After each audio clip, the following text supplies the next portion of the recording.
We need to figure out here now within a matter of days whether this is doable in the short term, because if it's not, then I think we're just going to move on from our perspective. The president feels very strongly about that. Secretary of State Marco Rubio telling reporters that the U.S. is prepared to move on. We think it means from efforts to negotiate the ceasefire if significant progress isn't made in the coming days. Time now for our Sunday group. They'll iron it out for us. USA Today White House correspondent Francesca Chambers. Katie Pavlich, townhall.com editor and Fox News contributor, former Biden Deputy Cabinet Secretary Dan Coe, and Horace Cooper, Project 21 chairman. Great to have all of you here this morning.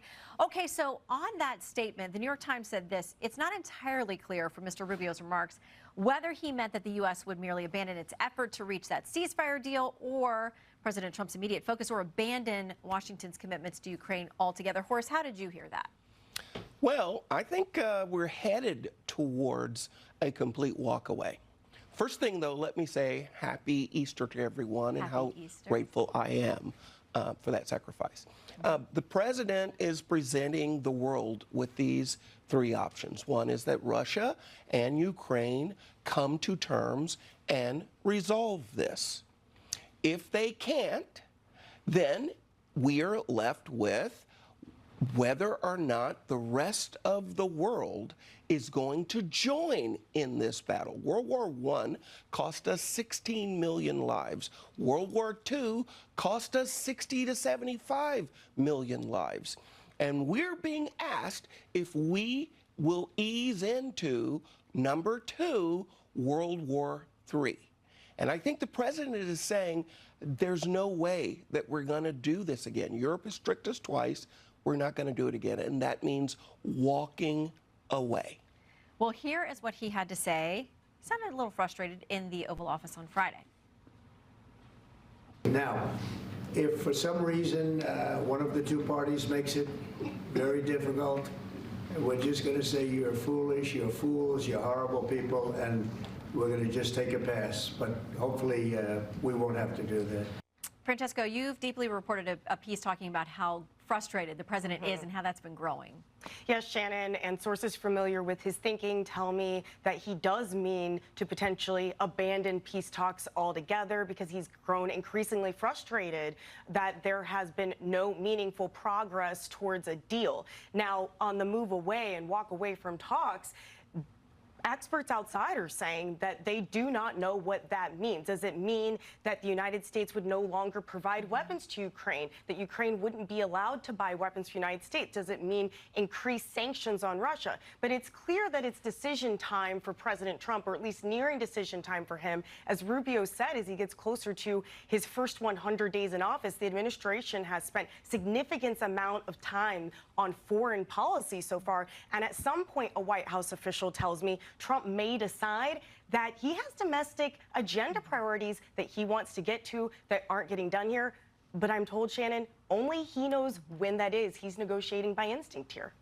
Yeah, only he has all the cards and makes these decisions about where the focus is going to be. But also this weekend, there are talks with Iran. Axios reports this.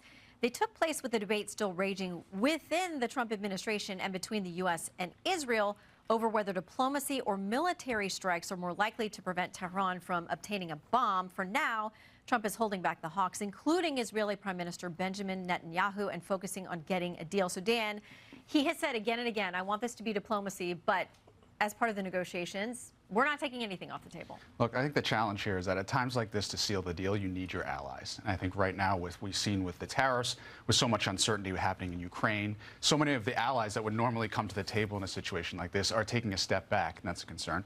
The second thing that I think a lot of people don't realize is that in these negotiations, you have career people who help determine what kind of sanctions we should put on Iran. Right now, it's unclear who those people are, and not to mention the fact that the war that this administration has had on career employees means that morale is just so incredibly low. So I think those compounding challenges are just making all of this so much harder. Katie, what do you say?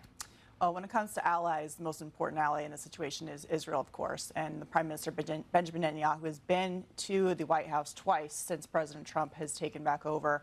I was actually in a meeting with him 2 weeks ago with a few reporters, and he talked about that Israel's position is that Iran cannot have any ability to make a nuclear weapon, and they are willing to go the route of dismantling the program, albeit like Libya in the early 2000s, if they were going to move forward with some kind of deal that was appropriate for them. Now, in terms of what the White House is saying, their objectives are to dismantle the nuclear program. There's some talk about allowing Iran to continue their enrichment of uranium. But Iran is in the most vulnerable position it has been in decades. Israel's taken out all of their proxies. Hezbollah, their strongest proxy, has been completely dismantled. Hamas is dismantled in the Gaza Strip.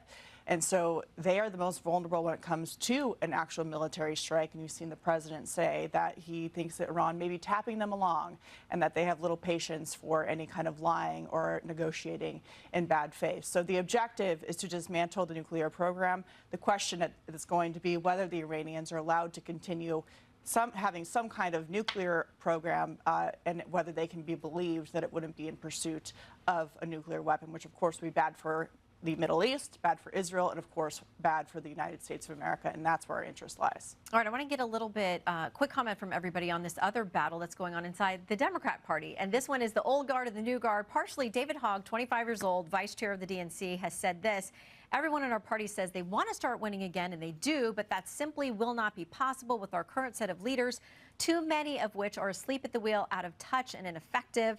James Carville from the Old Guard had this to say. It was the most insane thing I've ever heard. I can't do it in his voice.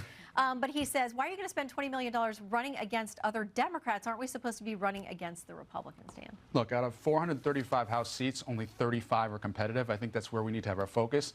Having said that, a little competition is not a bad thing. So I think no one's entitled to their seats, and I think people should have the opportunity to defend their record. Katie? It just seems like the far left of the party continues to hold the Democratic Party hostage. The entire country shifted to the right after the 2024 elections, and yet you have this faction that continues to push the Democrats further to the left and out of touch with basic common sense of the American people, not Republicans, but those people in the middle that you need to win elections. What do you make of it?